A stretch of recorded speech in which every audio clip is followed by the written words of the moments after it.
Bagi saya, yang saya lakukan selama ini itu bukan sesuatu yang istimewa. Ini sesuatu yang biasa saja. Kalau teman-teman coba pikirkan ya, kira-kira yang harusnya berkelakuan seperti saya ini, itu semua warga negara Indonesia, atau sebagian saja? Dengan situasi yang presiden setiap saat blunder, tiba-tiba ngomong Iran punya nuklir, itu kira-kira harusnya semua WNI atau sebagian WNI yang kritis? Semua. Tapi kita memang sedang dalam situasi yang hal-hal biasa itu kelihatan istimewa. Kita hari ini boleh putus asa pada lansia. Kalian tahu lansia yang saya maksud kan? Kalian hari ini kita boleh putus asa pada lansia.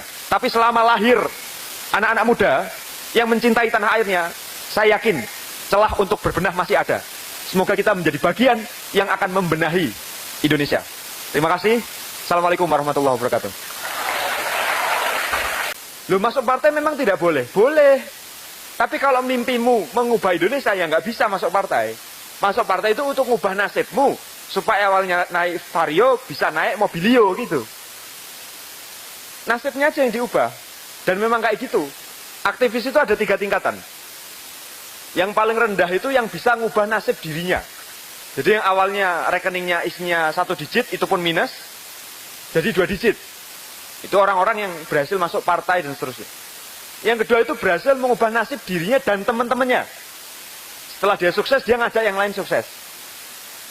Yang ketiga, dia bisa mengubah nasib bangsanya. Dan ini nggak pernah ada.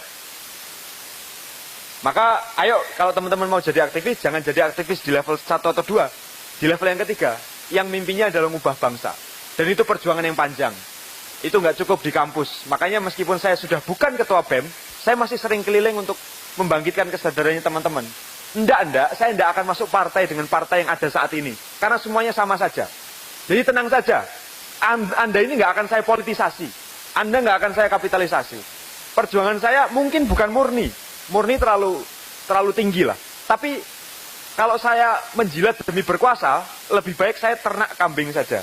Dan kemudian sesudah itu diikuti oleh semua berbagai universitas di seluruh Indonesia, sehingga nama BEM itu menjadi simbol dari pergerakan mahasiswa pada masa itu. Melakukan pemotretan atas minat mahasiswa hari ini. Di generasi kami pernah memotret. Ada 8 kelompok mahasiswa. Yang kami khawatirkan hari ini adalah generasi baru sekarang merasa demokrasi itu tidak menjadi sesuatu yang harus dipikirkan. Ditambah lagi, generasi tuanya mempraktekkan demokrasi secara serampangan. Boleh dong mulai tepuk tangan buat semuanya yang hadir di sini.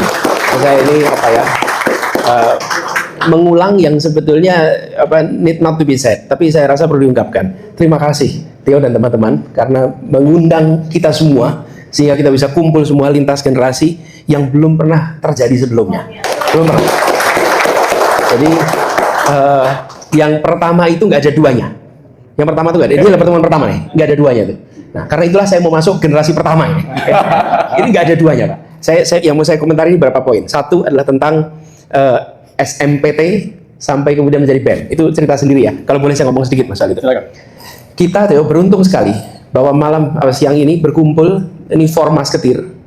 4 ini memang betul-betul yang dulu menjadi pilar sama satu almarhum Khairul Umar ya. Janu, Kusuma, Iwan dan Lukman. Kenapa saya sampaikan ini penting sekali dalam perbincangan soal ini? Karena mereka ini generasi pertama yang memutuskan untuk menerima konsep keputusan Menteri 457 SMPT tahun 1989. Nah, di UGM waktu itu rektornya Pak Kusnadi Harja Sumantri memberikan kesempatan pada mahasiswa, bukan?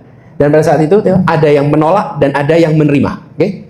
Yang menerima ini teman-teman ini. Semuanya, hampir semua adalah aktivis mahasiswa dengan latar belakang intrakampus dan ekstra kampus. Yang menerima punya argumen kira-kira begini, kita mau melawan dan sekarang ada institusi barunya nih, SMPT. Yang menolak punya argumen bahwa ini nanti dikandangin kayak KNPI.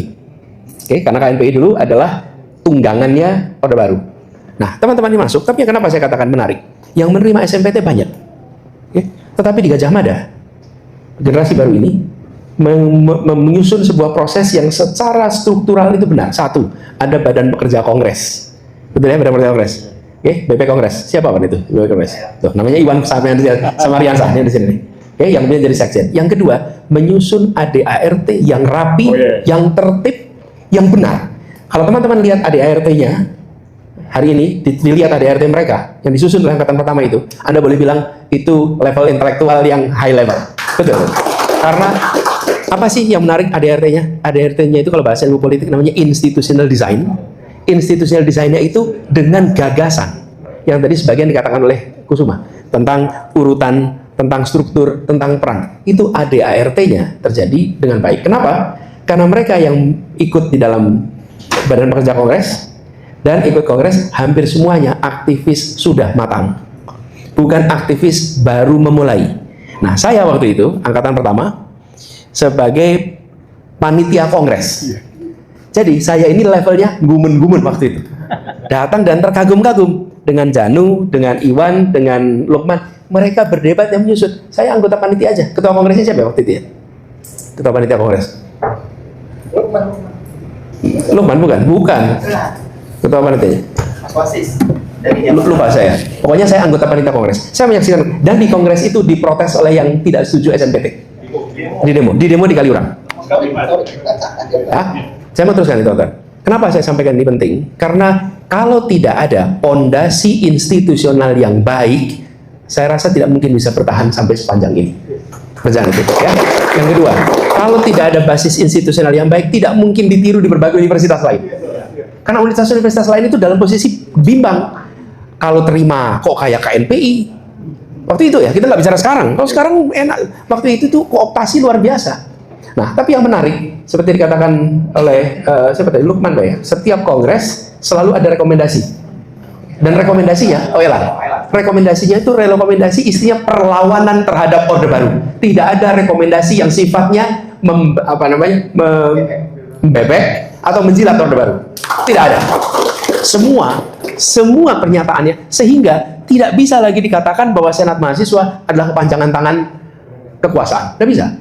Karena badan ini dan ditopang dengan rektor yang legowo. Sebetulnya bukan legowo, dia menjadi penangkal petir. Saya ngobrol sama Pak Kusnadi, saya ngobrol sama Pak Adnan, apa yang terjadi? Mereka diteleponin sama Kodam, mereka diteleponin sama bukan, waktu itu belum Polda, waktu itu tentara, Garnisun, mereka ditekan oleh mereka itu rutin ditekan, mereka penangkal petir. Tapi untungnya mereka penangkal petir, tidak diteruskan aliran listrik itu pada mahasiswa. Berhenti di mereka. Coba kalau misalnya mereka habis itu, terus mereka wujudkan udah ya berhenti, enggak. Oke. Jadi angkatan pertama ini, menurut saya tidak bisa dipungkiri pondasi utama. Karena itu saya bersyukur sekali pada saat pertemuan hari ini itu Formas Ketir ini lengkap hadir di sini. Janu, Kusuma, Iwan dan Lukman. Tapi juga mereka orang paling dimusuhi oleh UGM waktu itu, ya. Jadi seniornya Anin, Adiat Moro ini semuanya itu memusuhi mereka, melawan mereka. Enggak, tapi ini yang dibilang sama Janu sebagai sesuatu yang dinamika pada waktu itu. Nah, saya mau garis bawahi di sini kenapa itu mendasar. Dan yang kedua, ada satu yang tidak kalah penting, adanya ospek universitas pertama kali. Tahun 1990. Ketuanya namanya Lukman Hakim Hasan. Ini ketua pertama. Kenapa? Selama bertahun-tahun tidak pernah mahasiswa dikumpulkan dalam skala universitas. Semua mahasiswa dikumpulkan per fakultas, sehingga tidak ada spirit ke UGM-an itu nggak ada. Kalau ditanya, Anda kuliah di mana? Fakultas Ekonomi. Anda kuliah di mana? Fakultas Hukum, Fakultas Teknik. Nggak bisa jawab. Anda kuliah di mana? Gajah Mada. Nah, ketika ospek itu salah satu hal yang diperkenalkan.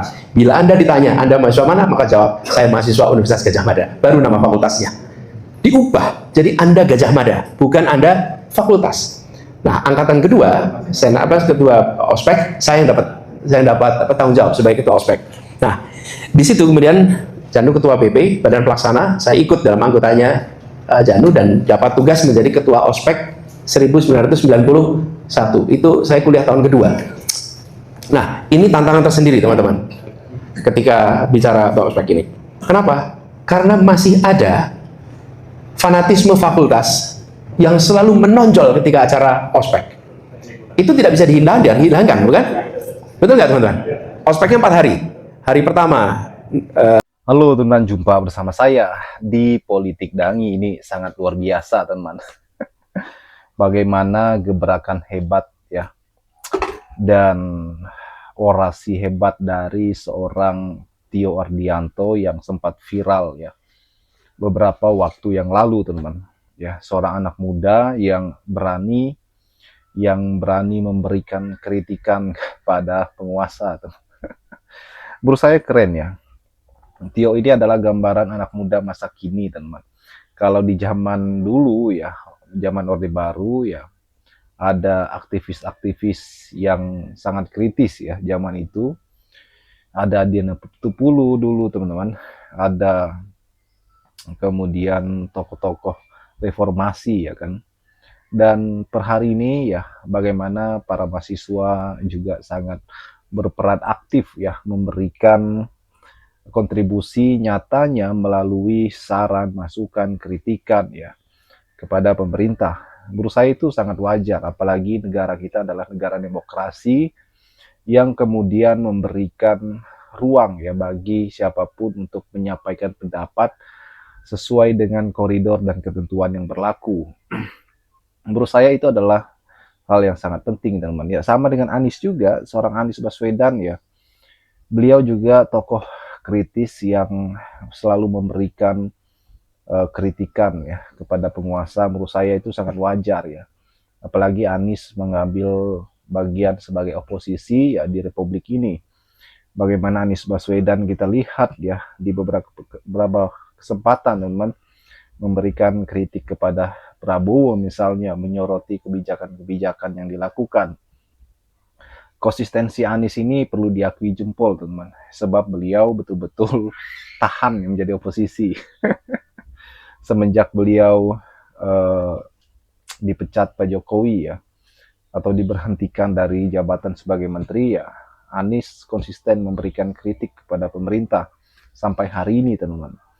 Dan konsistensi Anies ini kemudian melebar, beliau kemudian membangun partai politik, membangun kerja-kerja nyatanya ya, aksi-aksi sosial yang ia kerjakan.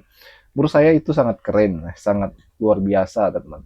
Itu artinya bahwa apa yang dilakukan oleh Anies Baswedan adalah hal yang sangat luar biasa ya, tetap berkontribusi walaupun bukan pejabat publik. Dan kalau kita melihat, nah, nama Anies kemudian kan menjadi naik, teman-teman. Bagaimana menurut kalian? Kita diskusi di kolom komentar ya. Sampai jumpa lagi. Salam.